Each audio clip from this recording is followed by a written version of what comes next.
At 2:40 p.m., my phone vibrated with a calendar alert I hadn't accepted. Mandatory meeting, administrative review, conference room B, 30 minutes notice, no agenda, no names attached. That alone told me it wasn't routine. Conference room B sat at the end of the hallway past the offices people only visited when something had already gone wrong. The door was half open. Inside, 3 chairs were lined up on one side of the table. One chair faced them. Mine. I recognized the civilian HR specialist first, then the unit's deputy commander, and then my sister. Michelle didn't look at me when I walked in. She was already seated flipping through a thin folder as if she'd been doing this all day. She was in uniform, so was I. Same branch, same insignia style, different rank, different posture. She looked comfortable. I didn't. The deputy commander cleared his throat and gestured to the chair across from them. I sat. The door closed behind me with a soft click that somehow sounded louder than it should have.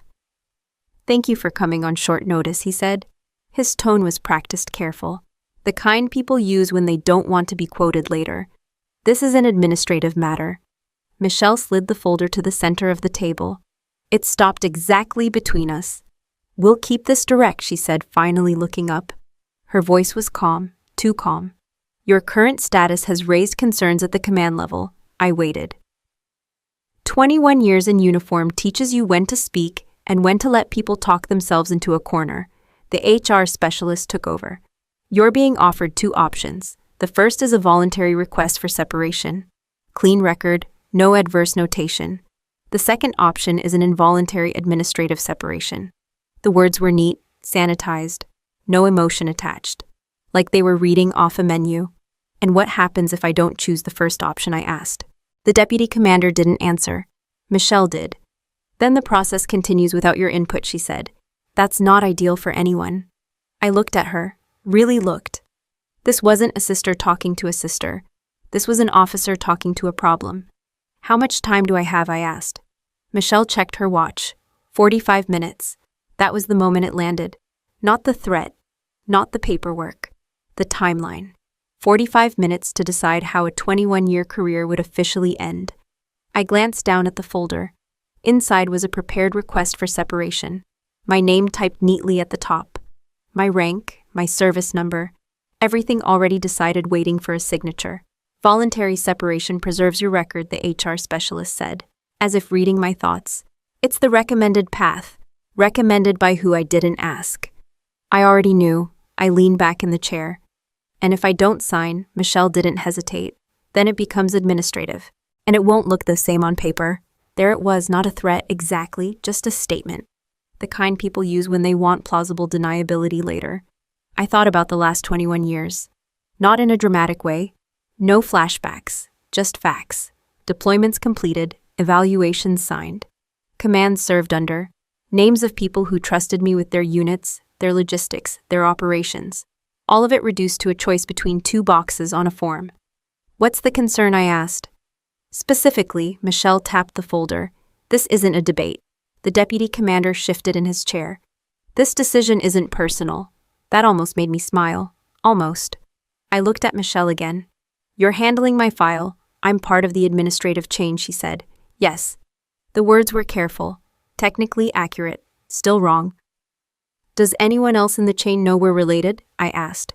The room went quiet, not awkward, alert. "That's not relevant," Michelle said. The deputy commander didn't confirm it either way. That told me enough. I nodded slowly. "I'll take the voluntary option." Relief moved through the room like a breeze, subtle but real. The HR specialist relaxed her shoulders. The deputy commander exhaled. Michelle's expression barely changed, but her pen was already in her hand. "Good," she said. "Sign here."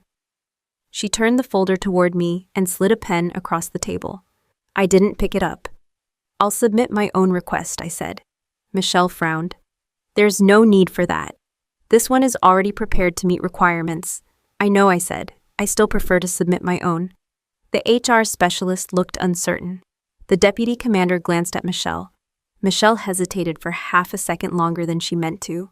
"As long as it's compliant," she said. "We'll need it before the end of the duty day." "You'll have it," I said. I stood. No one stopped me. No one told me to sit back down. Back in my office, I closed the door and locked it. Not because I needed privacy, but because it felt appropriate. My desk was exactly how I'd left it that morning. Notebook aligned, computer asleep, coffee untouched. I didn't open the prepared form they'd given me. I already knew what it said. Instead, I opened a blank document. I typed one sentence. I read it. Then I read it again. It was clean, boring even. No emotion, no explanation, just procedure. The kind of language that doesn't raise alarms when people skim. I saved it, printed it, signed it. At 3:32 p.m., I walked back to conference room B and handed the paper to Michelle. She glanced at it. Just a glance. She didn't read it closely. None of them did. "This works," she said and placed it on top of the folder. The deputy commander nodded. "HR will follow up with next steps." I left the room without saying anything else. By 4:10 p.m., my access badge still worked. My email was still active. My name still appeared on the duty roster. I drove home at the usual time. Traffic was normal. The radio played the same half-remembered songs. Nothing about the day felt dramatic, which somehow made it heavier. At home, I set my keys on the counter and stood there for a moment longer than usual. I didn't call anyone. I didn't explain anything. I poured a glass of water and sat down. My phone didn't ring. Not that night, not the next day. And for the first time since the meeting, I let myself breathe. The next morning, I put on my uniform out of habit, even though I hadn't been told to report anywhere. The routine was automatic shirt, pressed boots, clean hair tight enough to pass inspection without a second look. 21 years does that to you. You don't wake up wondering who you are. You wake up already knowing. I stood in front of the mirror longer than usual, not checking how I looked, but noticing what wasn't there. No doubt, no panic. Just a quiet awareness that something had shifted even if the paperwork hadn't caught up yet. I joined at 17, with a waiver and a stubborn sense that leaving home early was the same thing as independence. My parents signed the forms at the kitchen table, my mother crying softly, my father pretending not to. Back then, service felt clean, simple. You showed up, did what you were told, and earned your place one day at a time. That belief lasted longer than most people expect. By my third year, I'd learned the real currency wasn't effort.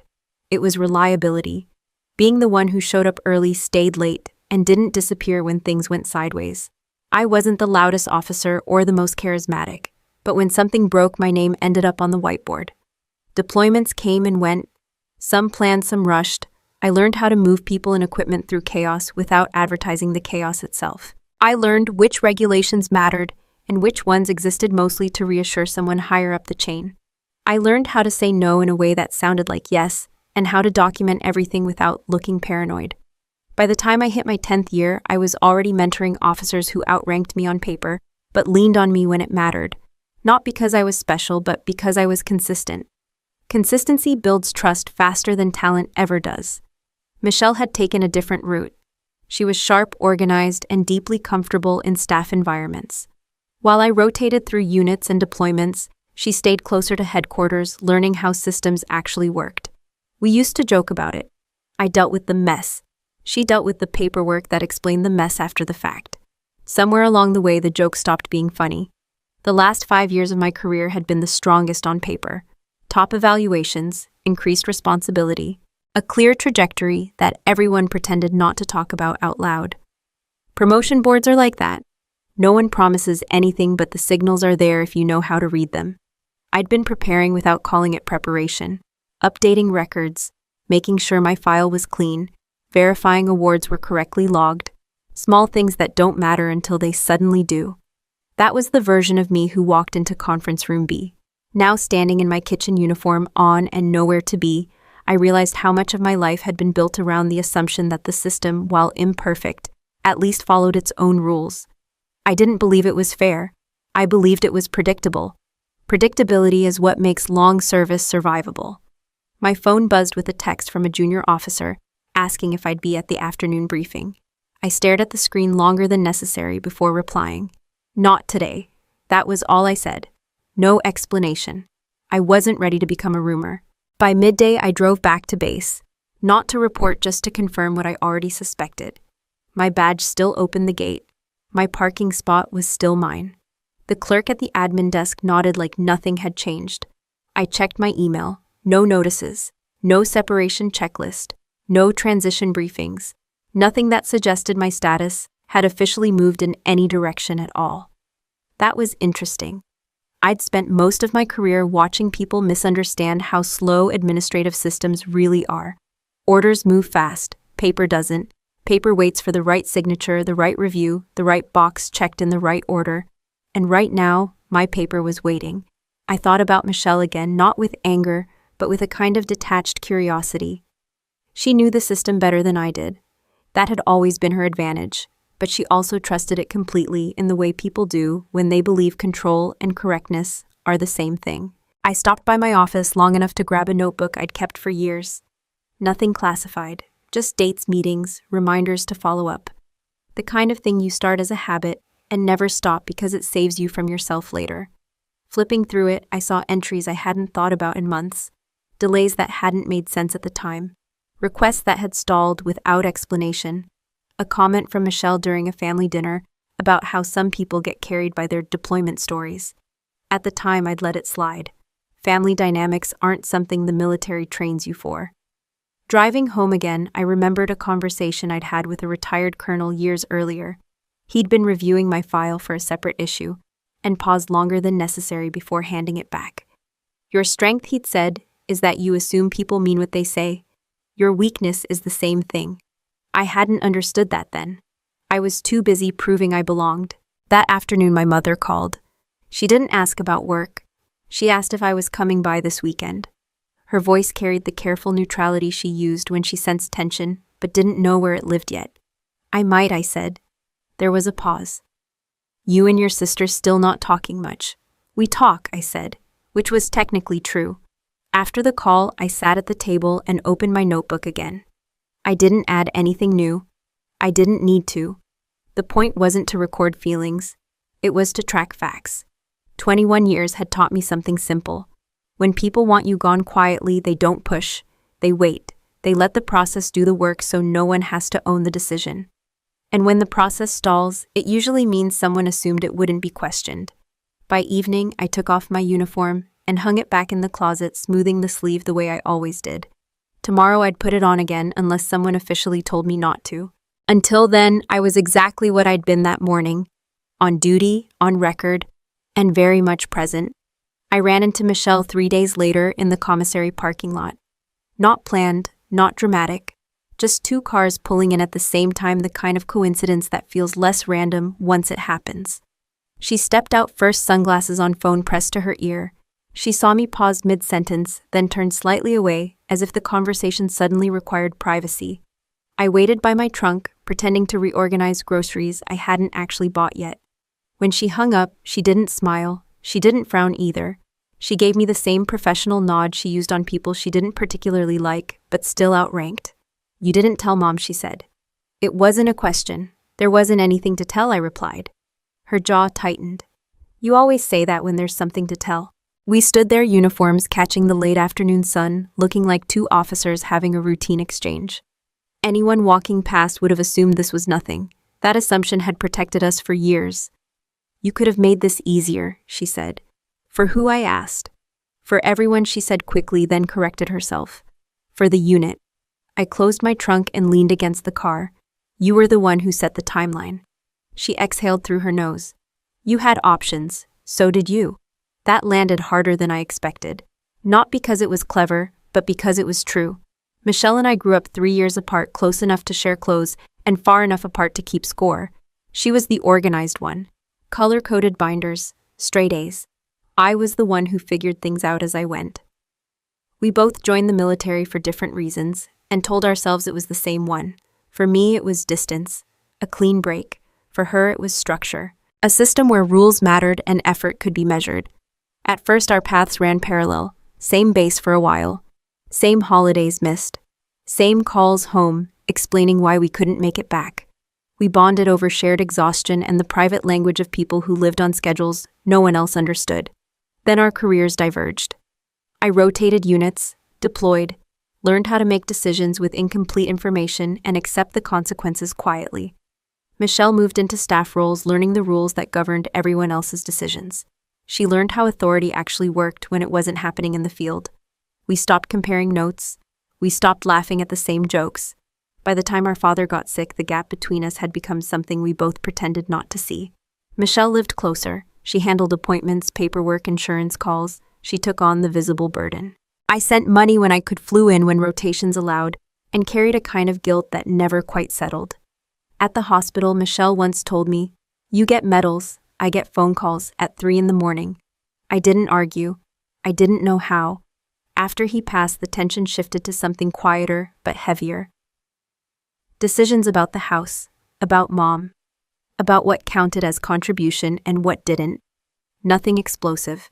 Just a series of small resentments stacked neatly like files waiting to be processed. I thought we'd learn to compartmentalize it. Family was family, work was work. That was the unspoken agreement. Standing in that parking lot, I realized Michelle didn't see a boundary anymore. "You're taking this personally," she said, adjusting her sunglasses. "This isn't about us." "It is," I said. "You made sure of that." She laughed once, sharp and humorless. "You always think everything's about you." I let that sit. "You handled my file." "I handled the process," she said. "There's a difference." "There isn't," I said, "when it's your sister." She crossed her arms. "If it were anyone else, you wouldn't be acting like this. If it were anyone else," I said, "they wouldn't have put you in the room." That was when she looked at me directly. No filters, no professionalism, just irritation edged with something older.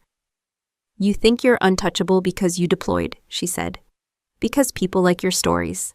I shrugged. "I think the rules apply to everyone." She stepped closer. "Not if you don't play your part." There it was. Not a threat. A philosophy. "Michelle," I said quietly, "this isn't going to end the way you think it will." Her smile came back thin and confident. "It already has." She walked away, heels clicking against the pavement, phone back in her hand, already halfway into another conversation. I got in my car and sat there longer than necessary, hands on the steering wheel, letting the anger pass without feeding it. That was another habit 21 years had taught me. Emotion is useful information. It's rarely a good guide. On the drive home, pieces I'd ignored started lining up. The delayed evaluations, the oddly worded comments, the way Michelle had talked about clean exits at family dinners like they were acts of mercy. It wasn't just that she thought she was right. It was that she thought she was protecting the system from me. That night, I opened my laptop and pulled up the regulations I'd bookmarked months earlier. Not out of fear, out of curiosity.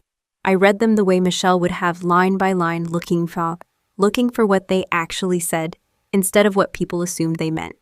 By midnight, I hadn't found anything explosive. Just procedures, conditions, dependencies. The kind of language that rewards patience and punishes assumptions. I closed the laptop and set it aside. The next morning, my email still showed me as active. My calendar still populated with meetings I hadn't been removed from. The system hadn't caught up to the narrative yet.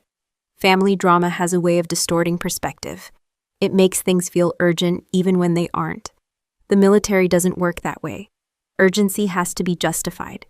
And right now, everything Michelle had done depended on the idea that no one would look too closely. I put my uniform back on, grabbed my keys, and left the house without checking my phone. I didn't announce myself when I walked into admin that morning. I nodded to the clerk, waited my turn, and asked for a routine status check on my personnel file. Nothing confrontational, nothing emotional. Just a normal request from someone who'd made a career out of normal requests. The clerk typed, paused, then typed again. Her brow creased for half a second. "One moment," she said, and turned her screen slightly away, as if the computer had suddenly become shy. I leaned on the counter and watched the ceiling fan complete a slow, confident rotation. When you've spent years moving people and equipment through bottlenecks, you develop an ear for silence. This one wasn't loud. It was careful. "Your file's in review," she said finally. "That's all it says." "In review by who?" I asked. She shrugged. "It doesn't list a name." That was the first sign. Reviews usually list an office, or a code, or at least a place where questions can be directed. In review with no owner is how paperwork disappears politely. I thanked her and stepped aside. On my way out, I caught my reflection in the glass. Same uniform, same posture, a different category in a database. By lunch, an email arrived requesting clarification on a travel voucher from 8 months earlier. The amount was correct. The receipts were attached. I'd been paid already. It was the kind of thing that gets flagged when someone goes looking for something else and comes up empty. I replied with the documentation and moved on. An hour later, another email followed. This one asked for confirmation of a certification I'd held for years. The tone was neutral, the deadline was short. I confirmed it. By the end of the day, 3 small requests had stacked up. None of them serious, none of them wrong, all of them unnecessary. That's how records work against you, not with accusations, with friction. I drove home thinking about Michelle's words in the parking lot. I handled the process. At the time, I'd taken it as arrogance. Now it sounded like a blueprint. Processes don't attack. They slow, they stall.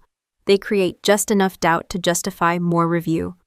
That evening, I opened my notebook and added a line. Date, office, subject. I didn't speculate. I didn't write how it made me feel. I wrote what happened. The next morning, my name was missing from a planning email I'd been on for years. No explanation, no dramatic removal, just absence. I found out because a junior officer texted me asking if I was sick. I forwarded the message to myself and archived it. At noon, I ran into a captain I'd worked with on my last assignment. He looked uncomfortable, which was new. "Hey," he said, "just checking in." "About?" I asked. He hesitated. "There's some confusion about your status." "There always is," I said. "What kind this time?" He lowered his voice. "People are saying you're transitioning." I nodded. "People say lots of things." He studied my face, then nodded back. "If you need anything," he said, and walked away without finishing the sentence. By midweek, my access still worked, but the permissions inside the system had shifted. Nothing critical, just enough to slow my work.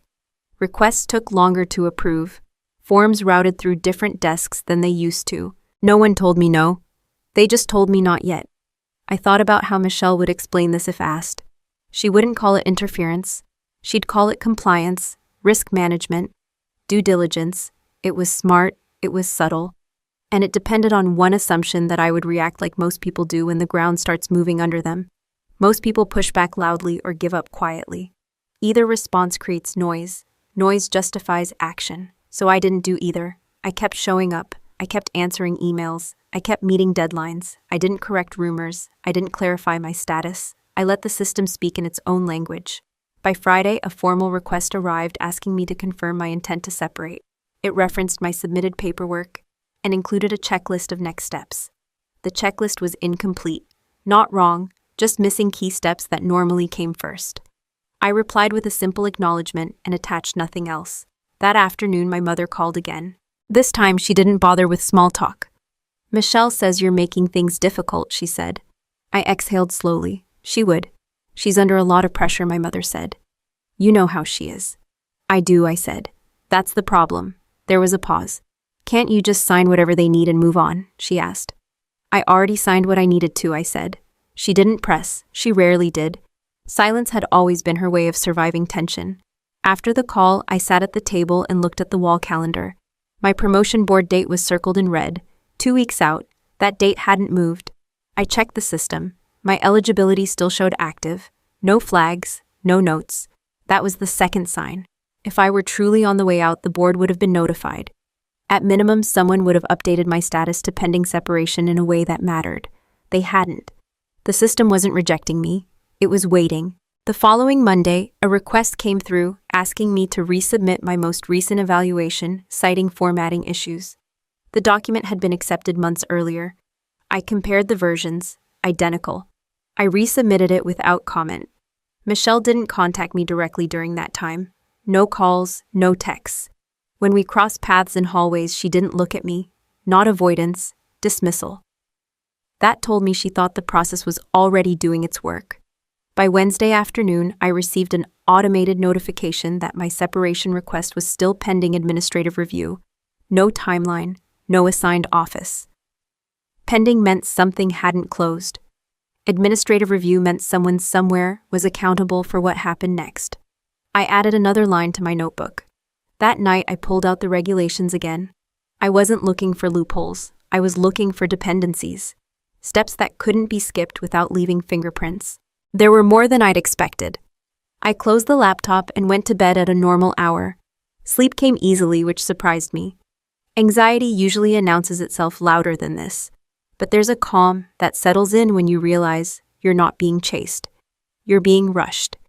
And rushing is where mistakes happen. I closed my notebook and didn't open it again that morning. Not because there was nothing to add, but because writing had done its job. The point wasn't to document forever. The point was to be ready when the questions changed. At work, I kept my head down and my pace steady. I answered emails in the order they arrived. I returned calls the same day. When someone asked if I was transitioning, I said, I'm still active, and left it there. No qualifiers, no explanations. The truth delivered without decoration tends to make people uncomfortable. A retired lieutenant colonel named Mark had been my informal mentor for years. We weren't close in the social sense. We were precise. He didn't give advice unless asked, and when he did, it was usually one sentence too short for comfort. I met him for coffee off base on a Tuesday morning because it was a place no one lingered. He watched me stir my cup without drinking. You're being rushed, he said finally. I know, I replied. Rushed by who? Someone who thinks the paperwork will do the talking. He nodded once. Paperwork always talks. The question is who it's talking to. I told him exactly what I'd submitted. One sentence, conditional language, no timeline, no waiver, no release. He didn't ask to see it. He didn't need to. You didn't ask permission, he said. I didn't need to. He took a sip. Good. We sat there for a moment, letting the noise of the place cover the silence. He didn't tell me what to do next. He never did. He just leaned back and said, if anyone calls, answer the questions they ask. Don't answer the ones they don't. That was it. The meeting was over. Back on base, the tone shifted again. Subtle. A clerk who used to greet me by name switched to ma'am. A meeting invite included me as optional instead of required. None of it mattered by itself. Together, it painted a picture of someone being eased out without ceremony. I didn't resist it. Resistance creates friction. Friction creates justification. Instead, I prepared in ways that looked like compliance. I requested copies of routine records under the guise of personal organization, training certifications, duty history summaries, nothing sensitive, nothing unusual. The system is designed to give you what you're entitled to as long as you ask politely and in the right order. I asked politely. By Thursday, I had everything I needed saved in a plain folder on my desktop. I didn't label it anything dramatic, just my last name and the year. That afternoon, my sister's name appeared on my phone. I let it ring twice before answering. You need to stop complicating this, Michelle said, skipping the greeting. I haven't complicated anything, I said. I submitted what was required. You know what I mean, she said. People are asking questions. People always ask questions. Not like this. I leaned back in my chair. Then maybe someone should answer them. She laughed softly. You think this is clever. I think it's accurate. There was a pause. I could hear her recalibrating. Michelle didn't raise her voice. She adjusted strategy. You're risking your board, she said. Is that what you want? My eligibility is unchanged, I said, for now. For now is the only time that exists, I said. You taught me that. She went quiet. Not angry, calculating. Just sign the supplemental release, she said. It closes the loop. It closes my options, I replied. Options you don't need. I ended the call without agreeing to anything. Not abruptly, just decisively. When you've spent years watching negotiations fall apart, you learn the value of a clean exit. That night, my mother called again. Her voice was tired. She says you're being stubborn, my mother said. She would, I replied. She's worried, she added. So am I, said. About different things. My mother sighed. I don't understand why this has to be so hard. It doesn't, I said. It just has to be correct. She didn't respond. Correctness isn't a comforting concept when what you want is peace. The next day, an automated system reminder flagged my separation request as incomplete. It asked me to contact my administrative point of contact. The message didn't list a name. I forwarded it to myself and did nothing else. By the following week, the rumor mill had settled into something more focused. Not she's leaving, but something's wrong with her paperwork. That was better. Problems can be fixed. Departures are final. I stopped by admin again, casual as before. The same clerk pulled up my file. The same pause. This time she leaned in slightly. There's a note, she said. Says additional review required. By which office, I asked. She shook her head. Doesn't say. I thanked her and left. In my office, I checked the calendar again. The promotion board date was still there. No asterisk, no disclaimer. I thought about all the times I'd watched people try to outrun procedure. They'd panic sign whatever was put in front of them, and then spend years explaining what they hadn't understood at the time. The system rarely corrected those stories. It just archived them. I wasn't interested in being archived. That evening I went for a run. Same route, same pace. Physical movement has a way of keeping decisions from swelling into something bigger than they are. When your lungs are burning, you don't waste energy on hypotheticals. Halfway through, my phone buzzed with a new email notification. I didn't stop to read it. I finished the run, stretched, and walked home. When I finally checked, it was a request for clarification on my separation language. The tone was formal. The sender was an administrative office I didn't recognize. They weren't accusing, they were asking. I replied with a single sentence restating exactly what I'd already submitted. No additions, no apologies. I shut the laptop and made dinner. Simple. Nothing celebratory, nothing funereal. Silence isn't passive when it's chosen. It's a way of forcing other people to fill the space with their own assumptions. And assumptions, in my experience, tend to leave trails. By the time I turned off the lights, my phone was face down on the counter screen, dark, waiting for whatever came next without asking for it. The meeting notice arrived without warning and without urgency, which made it more urgent than anything else I'd seen all week. Same room, same time block, different subject line, administrative closeout. I showed up 5 minutes early and sat in the same chair I'd taken the first time. The table looked identical. The room smelled faintly of dry erase markers and coffee that had been reheated too many times. The door closed the same way, soft and final, as if it had learned its role. Michelle arrived last. She didn't rush. She didn't avoid eye contact. She walked in like someone finishing a checklist she'd already completed in her head. The HR specialist nodded at me. The deputy commander folded his hands. Michelle placed a thin packet in front of her and aligned it with the edge of the table. "We're here to finalize your transition," she said. I waited. She slid the packet across. "This confirms receipt of your request and outlines the remaining steps. Once these are completed, your separation will be processed." I opened the packet and flipped through it slowly. The pages were clean, professional. Everything looked normal enough to pass a casual glance. The kind of normal that convinces people to stop reading.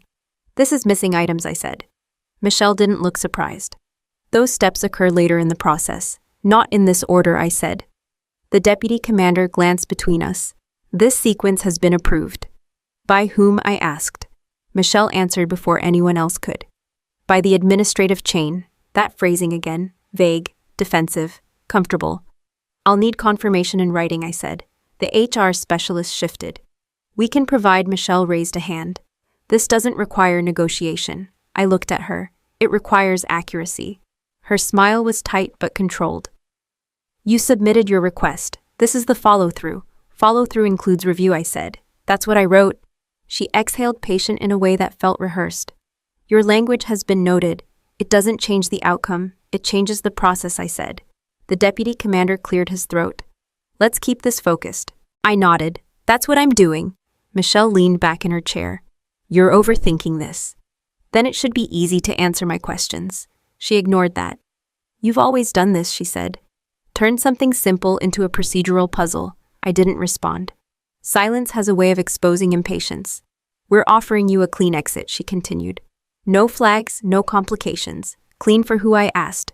For you," she said quickly, "and for the unit," I added. She didn't correct me. I closed the packet and placed it back on the table. "I'll comply with the process as written," I said, not as implied. Michelle tapped her pen. "Then we'll proceed accordingly." The words were meant to sound final. They landed flat. "I'm still active," I said. "My status hasn't changed." "It will," she said. "When the conditions are met," I replied. The HR specialist looked uncomfortable now. "Perhaps we should clarify." "There's nothing to clarify," Michelle said. "The request has been accepted." Accepted, not completed. She didn't say effective. I stood. "Send me the updated checklist with the missing steps restored." Michelle's eyes hardened.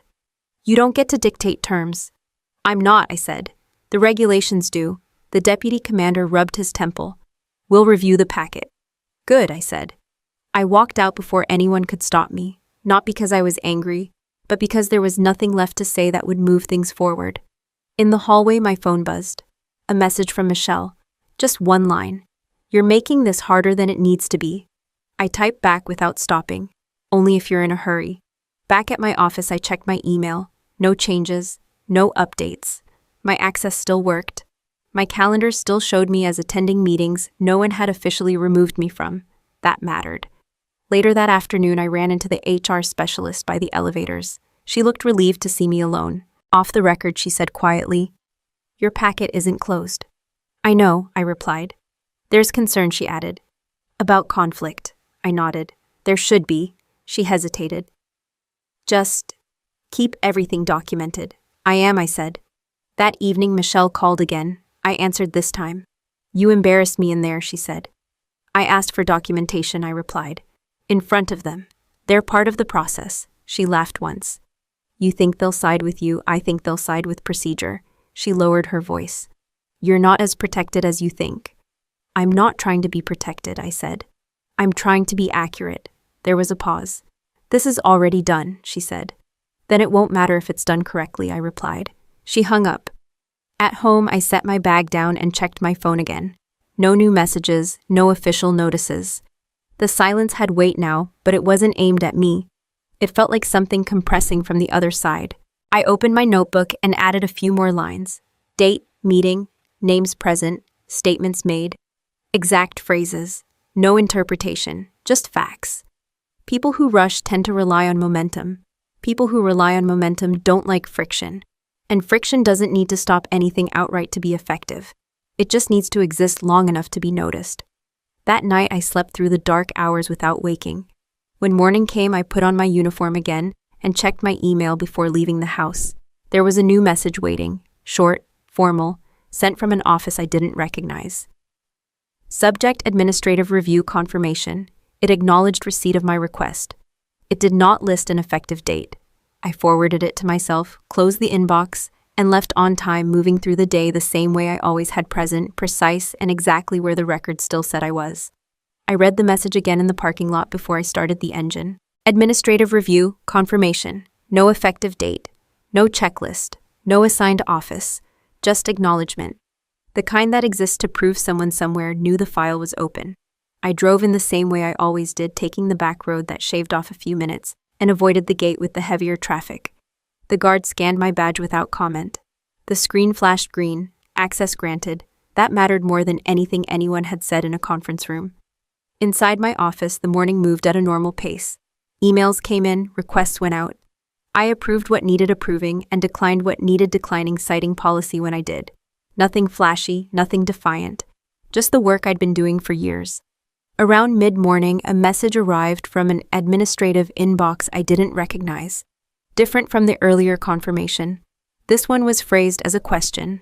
"Can you clarify the conditions referenced in your submitted request?" No accusation, no directive, just curiosity dressed up as procedure. I replied with the same sentence I'd written weeks earlier, copied exactly, punctuation intact. I didn't add context. I didn't explain intent. In my experience, explanations create room for interpretation. Language, when left alone, tends to defend itself. By noon, the tone around me had shifted again. People didn't avoid me, they watched. Conversations paused when I walked into rooms.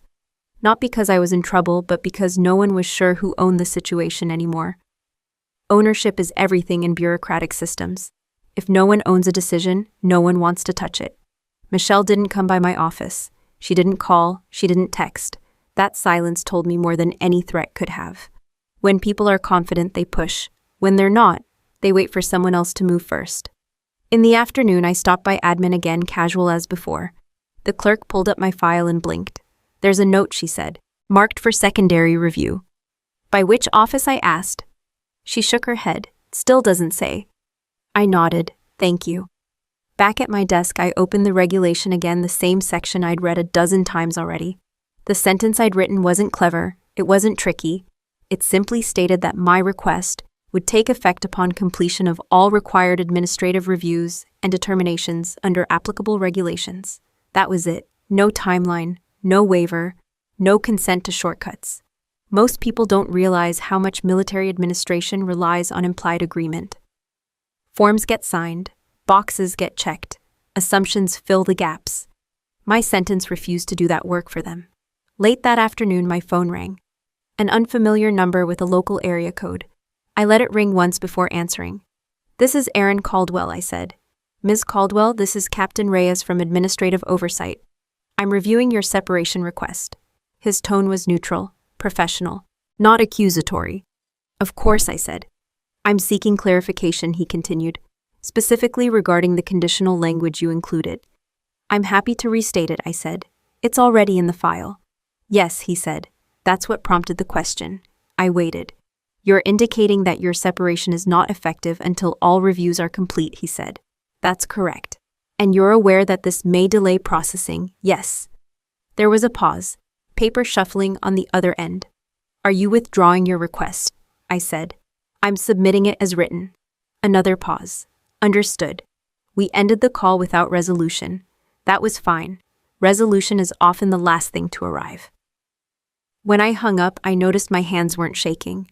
They hadn't been at any point during the conversation. That surprised me, not because I was fearless, but because clarity has a calming effect. Once the language is set, the rest is mechanics.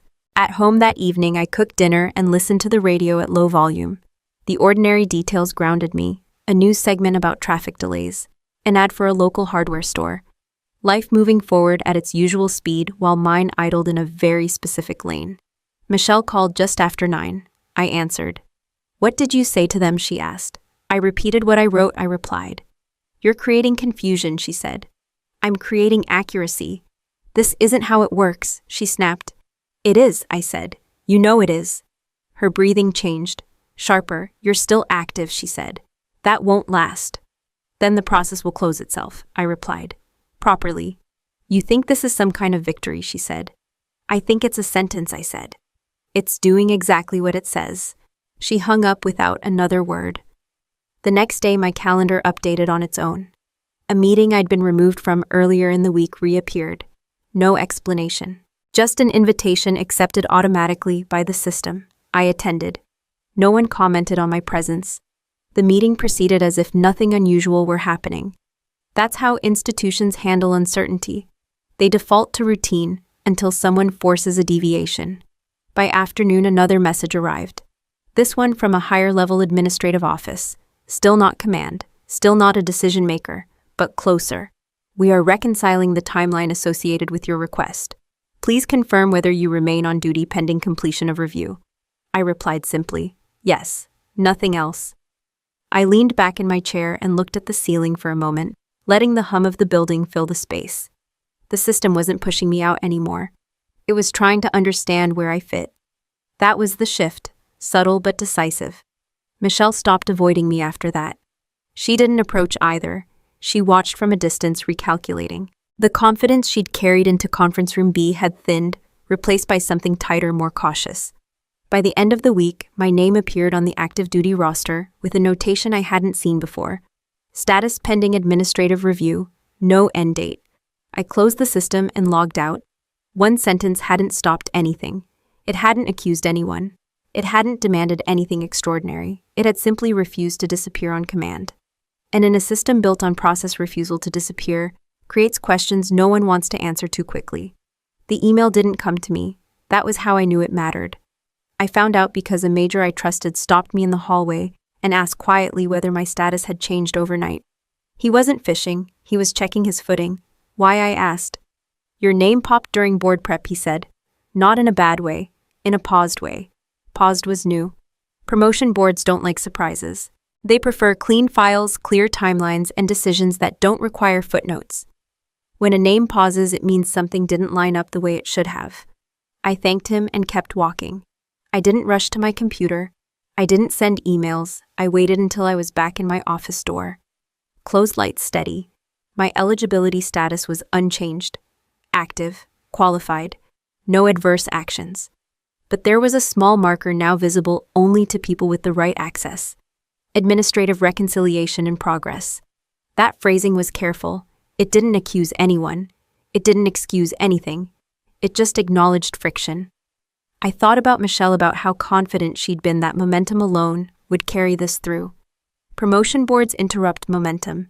They ask questions no one else has the authority to ask, because their job is to protect the system from its own shortcuts. By mid-morning, a request arrived asking me to confirm attendance availability for a potential board interview. It was optional, It was also telling. Optional interviews are how boards gather context without admitting they need it. I replied that I was available. Around noon, Michelle appeared at my door. No warning, no knock. She stepped inside and closed it behind her. "They're asking about you," she said. "I know," I replied. Her eyes scanned my desk, my notebook, the neat stack of folders I hadn't touched in days. "What did you tell them?" "Nothing," I said. "They haven't asked me anything yet." She laughed under her breath. "Don't play that game." "I'm not playing," I said. "I'm waiting." She crossed her arms. "This is turning into a problem." "It already was," I said. "For you," she said quickly. "For the process," I corrected. She shook her head. "You don't understand how these boards work." "I do," I said. "They don't like unresolved timelines." Her mouth tightened. "You're jeopardizing your own chances." "I'm preserving them," I replied, "by not accepting an incomplete outcome." She leaned forward. "You think they'll reward this? I think they'll notice it." That stopped her. Notice is the last thing people like Michelle want from oversight bodies. Quiet compliance is easy to manage. Attention isn't. She straightened. "You could still close this," she said. "Sign the release. Let it resolve."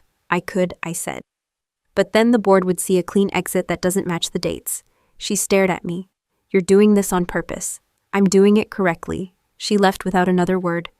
That afternoon, a message came through from a civilian analyst assigned to board prep. Polite, neutral, requesting confirmation of my current administrative status. I forwarded the most recent confirmation I had and added nothing else. The analyst replied an hour later. "Thank you, we're reconciling documentation." Reconciling. That word kept appearing. It meant someone was comparing two versions of the same story and noticing they didn't align. By the end of the day, a formal notification appeared in my inbox, stating that my promotion board consideration would proceed pending resolution of administrative review. No delay, no removal, just an acknowledgement that something needed to be settled. That was the third sign. The first had been the missing owner on my review. The second had been the absence of an effective date. The third was the board refusing to move without clarity. Systems rarely confront abuse head-on. They isolate it. They contain it. They expose it indirectly by refusing to function normally until inconsistencies are addressed. I went home and found my mother sitting at the kitchen table when I arrived. She'd let herself in with the spare key. Her purse was still on her shoulder. "Michelle called me," she said. I figured. "She says you're putting your career at risk." "I'm protecting it," I said. She looked tired. "Why can't you just let this go?" I set my keys down. "Because it isn't something that goes away on its own." "She's your sister," my mother said. "So am I," replied. There was a long silence, the kind that doesn't resolve anything but still needs to exist. After she left, I checked my phone. 2 missed calls from an unknown number, no voicemail. The next morning, an email arrived from an office I did recognize this time, Inspector General Liaison. The message was brief. It didn't mention my sister. It didn't mention wrongdoing. It requested availability for a procedural clarification. Procedural, not investigative. Yet, I responded with my schedule. When the call came, the voice on the other end was calm and methodical. He asked me to confirm dates, to explain the sequence of submissions, to describe who had been present in each meeting. I answered exactly what was asked, nothing more. He thanked me and said, "We're mapping timelines." That phrase mattered. Mapping timelines means identifying where authority overlaps. It means checking who touched which file and when. It means someone has already noticed that 2 hands from the same family may have been too close to the same decision. After the call, I checked my status again. Still active, still pending, still unresolved. Michelle didn't call that day, or the next. When we passed each other in the hallway, she looked straight ahead, jaw set pace faster than usual. The board date moved closer. The review didn't close. The system didn't force a resolution in either direction. Instead, it kept asking the same quiet question in different ways. Why hasn't this ended yet?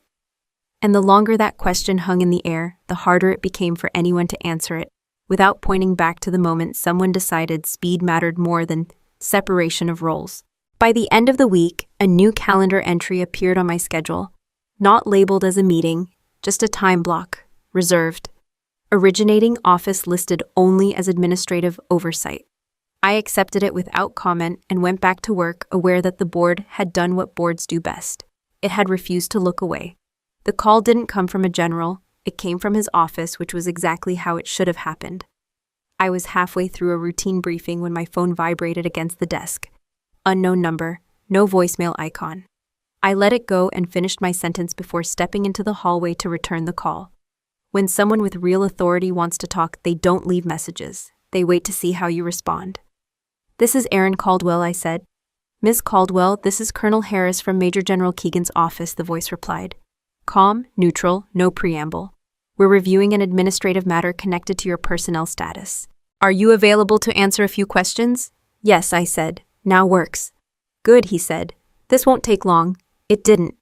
He didn't ask how I felt. He didn't ask what I wanted. He asked for dates, times, who was present, which documents I submitted and when. He asked whether I'd received any instruction to alter my request or expedite closure. I answered exactly what he asked. No commentary, no emphasis, just sequence.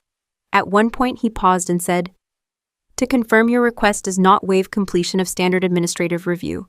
"That's correct," I said. "And you have not been given an effective separation date?" "No." Another pause. "Thank you, that was it. No conclusions. No reassurance. No warning." The call ended with the same neutrality it began with. I stood there for a moment, phone still in my hand, noticing how quiet the hallway felt. Not empty, just alert. When oversight engages, people sense it before they're told. By the time I returned to the briefing room, my email had already updated. A meeting request. Same day, late afternoon. Originating office command group. Attendees not listed. Michelle found me before the meeting did. She appeared outside my office, arms crossed, eyes sharp. "Who called you? I assume you saw the calendar," I said. Her jaw tightened. "This didn't need to escalate." "It didn't," I replied. "It followed procedure." "They don't call unless something's wrong," she said. "They call when something doesn't add up," I said. "That's different." She stepped closer. "You didn't have to answer." "I did," I said. "It was my file."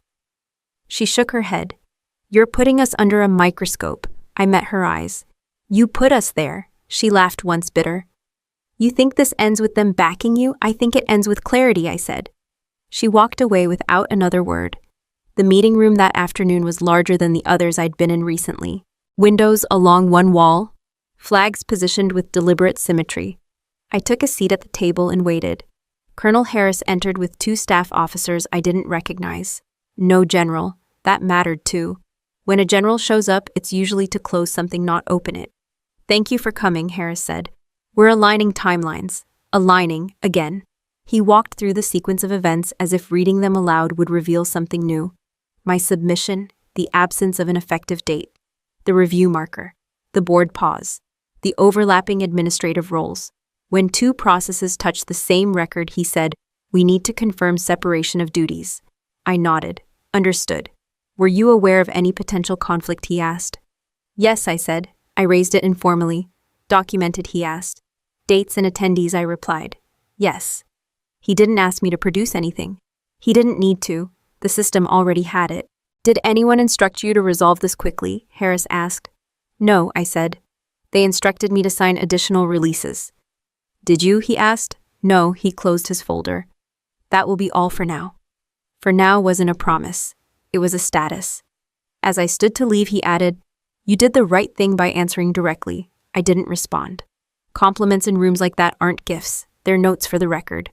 Outside, my phone buzzed again. This time it was Michelle. "What did you tell them?" she asked, skipping hello. "The same thing I told you," I said. "You don't understand the exposure this creates," she said. "I understand accountability," I replied. "You're enjoying this," she snapped. "I'm tolerating it," I said. "There's a difference," she hung up. By the next morning, the base felt different. Not hostile, cautious. People nodded but didn't linger.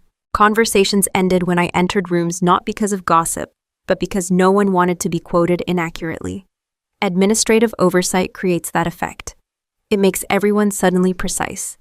My status remained unchanged, active, pending review, no date. Another call came in that afternoon. Same office, different voice, a staff officer confirming receipt of supplemental documentation I hadn't submitted. That caught my attention. "I didn't send anything," I said. "We received it through records," he replied. "Standard access." "Understood," I said. After the call, I checked my sent folder. Empty. I checked my notebook. Everything I'd recorded matched what they'd asked. Michelle didn't appear that day, or the next. When her name finally showed up in my inbox, it wasn't a message to me. It was a calendar block shared with Command Group. Her block overlapped mine by 15 minutes. That overlap said more than any accusation could have. The following morning, another call came from the general's office. Shorter this time, confirming availability, confirming nothing else. The system had shifted from asking questions to controlling time. I answered what was asked. I attended what I was scheduled for. I continued to do my job as if my future weren't being measured against timestamps and access logs, because in systems like this, composure is its own form of evidence. By late afternoon, my mother called again. Her voice was tight. "Michelle says you're not cooperating." "I am," I said. "Fully. She says this could damage her." "I considered that." "Actions have consequences," I said. "She's your sister," my mother whispered. "So am I," replied. That evening, I sat at my kitchen table and reread the original sentence I'd written weeks earlier. It hadn't changed. It didn't need to. I set the paper down and checked my phone one last time. No missed calls, no new messages. The general's office had stopped asking what I meant. They were now asking how this had been allowed to happen at all. The paperwork didn't arrive all at once. It never does. It came in pieces spread across a few days, each one small enough to look harmless on its own. Together, they told a story no one could rewrite. The first change was subtle. Michelle's name disappeared from a routing list I checked every morning out of habit. Same document, same process, different hands assigned. No announcement, no explanation, just an absence where there used to be certainty. By lunchtime, an email circulated notifying staff of a temporary reassignment within administrative operations. It didn't mention reasons. It didn't mention names directly. It didn't need to. Everyone knew whose desk was being cleared quietly. I didn't react. Not outwardly. Satisfaction is loud when you let it be, and loud reactions invite unnecessary questions. This wasn't about winning. It was about the system doing what it claimed to do when no one thought it was being watched. That afternoon, I was called back into the same large meeting room, same flags, same controlled lighting. This time the tone was different, not tense, conclusive. Colonel Harris was there again, seated at the far end of the table. Two other officers I hadn't met sat beside him, their folders already open. "We've completed our review," he said. No build-up, no preface. He summarized the findings with the precision of someone who'd said the words more than once already. Overlapping administrative roles, failure to recuse, procedural pressure applied without proper authority, an attempt to accelerate closure without completing mandatory review steps. He didn't say my sister's name until the end. When he did, he didn't raise his voice. "These actions compromise the integrity of the process," he said. "That's not a personal judgment. That's a regulatory one." I nodded. As a result, he continued, "Corrective action has been taken." Corrective action is a phrase people underestimate. It sounds gentle. It isn't. It means careers change direction without appeal. Michelle wasn't in the room. She didn't need to be. The system doesn't perform judgment theatrically. It documents it and moves on. Harris turned to me. "Your separation request as submitted remains pending until all administrative reviews are completed. You retain active status and full eligibility." "Understood," I said. "Your promotion board consideration will proceed without prejudice," he added. That mattered. Not because I needed the promotion, but because it confirmed something important. The board hadn't been misled. The record hadn't been permanently altered. The system had paused instead of breaking. "We appreciate your cooperation," Harris said. Cooperation, not compliance. The distinction was intentional. I left the room and walked back through the building without checking my phone. People moved out of my way politely, not deferentially, carefully. The atmosphere wasn't hostile anymore. It was cautious in a different direction. By the end of the day, another update appeared in my inbox. Administrative review closed. Conflict resolved. Separation request returned for final processing under standard timelines. Final processing didn't mean immediate. It meant correct. Michelle didn't call that night, or the next. When she finally did 2 days later, her voice sounded unfamiliar. Flat, controlled. "They reassigned me," she said. "I know," I replied. "They said I should have stepped back. I told you that," I said. She exhaled sharply. "You didn't have to take it this far." "I didn't," I replied. I stopped where the rules stopped. There was a pause. You think this is justice? I think it's procedure, I said. Justice implies intention. She laughed quietly. You ruined my career. No, I said. Your choices did. She hung up without arguing. At work, my status normalized. Access restored. Routing returned. My name reappeared where it belonged. No announcements. No apologies. Institutions don't apologize. They correct. The promotion board interview when it came was uneventful. Questions about leadership, about judgment, about navigating complex situations without escalating them unnecessarily. One of the board members looked at me and asked, "How do you handle conflict when it involves personal relationships?" I answered honestly, by documenting facts and letting the process work. He nodded and moved on. That was it. By the end of the week, I received formal confirmation that my separation request would proceed as an honorable retirement effective on a date that made sense with full benefits intact. No adverse notations, no asterisks. I read the notice once and filed it where it belonged. My mother came by that weekend. She didn't mention Michelle at first. She talked about the weather, about a neighbor's dog, about nothing in particular. Eventually, she said, "She's angry, I know," I replied. She says you didn't protect her. I protected myself, I said. Those aren't the same thing. My mother nodded slowly. I wish this hadn't happened. So do I said. But wishing doesn't change records. That night, I went through my closet and set aside the uniforms I'd no longer need after my retirement date. I folded them carefully the way I always had. No ceremony, no nostalgia, just respect for what they represented. The next Monday, I walked into work like I always had. Same route, same pace, same expectations. People treated me the same way too, which told me everything I needed to know. The system had decided. Quietly, completely. Family revenge doesn't look like shouting or victory laps. It looks like accountability applied evenly without regard for who thought they were untouchable. And military justice doesn't announce itself. It corrects the record and leaves everyone to sit with what they did next. By midweek, my calendar began to thin. Not because I was being pushed out, but because the transition was finally happening on terms that made sense. I didn't celebrate. I didn't feel triumphant. What I felt was something closer to alignment. The story the paperwork told now matched the story I'd lived. And that was enough. The first thing I noticed was how quiet my mornings became once the date was set. Not silent, just unclaimed.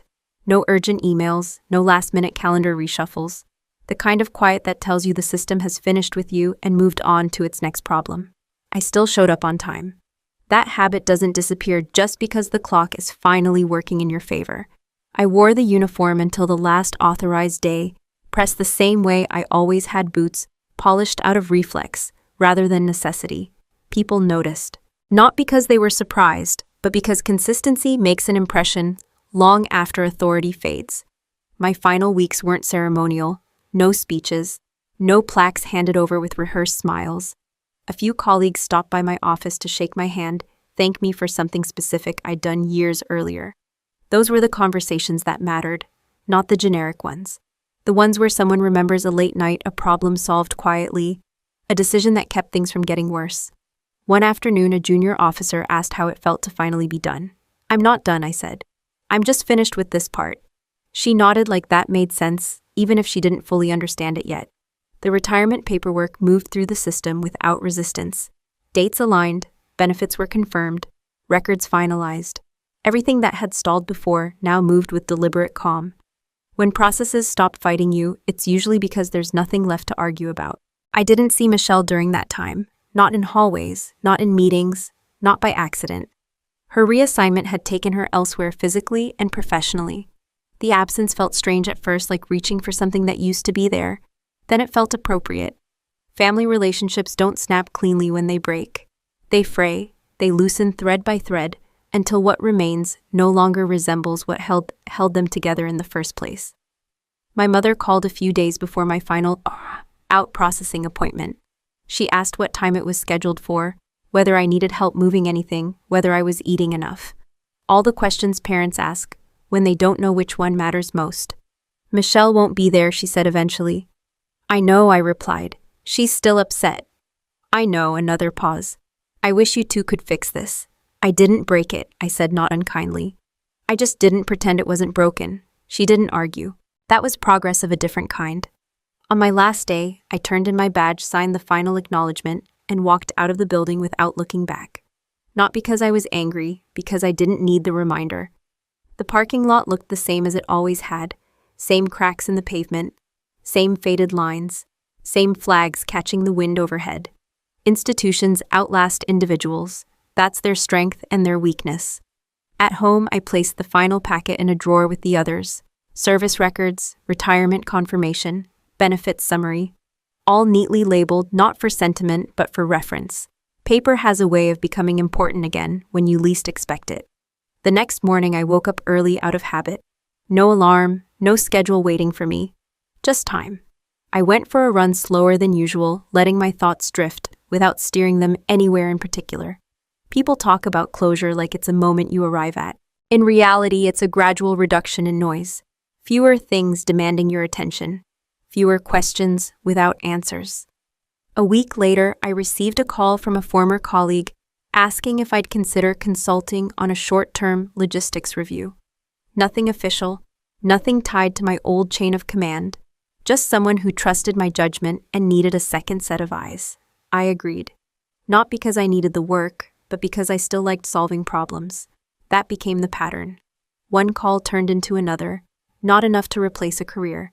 Enough to remind me that value doesn't disappear just because a uniform does. Michelle didn't reach out again. I didn't reach out to her. That wasn't a punishment. It was a boundary. Some relationships survive repair. Others survive distance. Months passed. The promotion board results were released publicly. My name appeared where it should have. No footnotes, no disclaimers, just confirmation that the record now reflected reality. A neighbor congratulated me when he saw the notice online. He didn't know the details. He didn't need to. "You did good," he said. "I did my job," I replied. That distinction mattered. Looking back, people sometimes ask if I do anything differently, if I regret not smoothing things over, if it was worth the strain. The honest answer is simple. I regret believing that shared blood guaranteed shared ethics. I regret assuming that professionalism would override personal resentment without being tested. I don't regret the sentence I wrote. I don't regret the silence I kept. And I don't regret letting the system correct itself instead of trying to force it to feel fair. Revenge is loud when it's driven by ego. It's quiet when it's driven by accuracy. I didn't set out to expose anyone. I didn't demand punishment. I documented facts and refused to disappear on someone else's timeline. Everything that followed came from that decision. The military didn't protect me because it liked me. It protected the integrity of its own process. I just made sure the process had no excuse to look away. Family drama fades slowly. Military records don't. Today, when I think about those 21 years, I don't think about how they ended. I think about how they held up under scrutiny. How when pressure came from the wrong place, the truth didn't need defending. It just needed to be preserved. Walking away with honor isn't about leaving quietly or loudly. It's about leaving correctly. And when the record finally matches the reality, you don't need the last word. The paper already has it.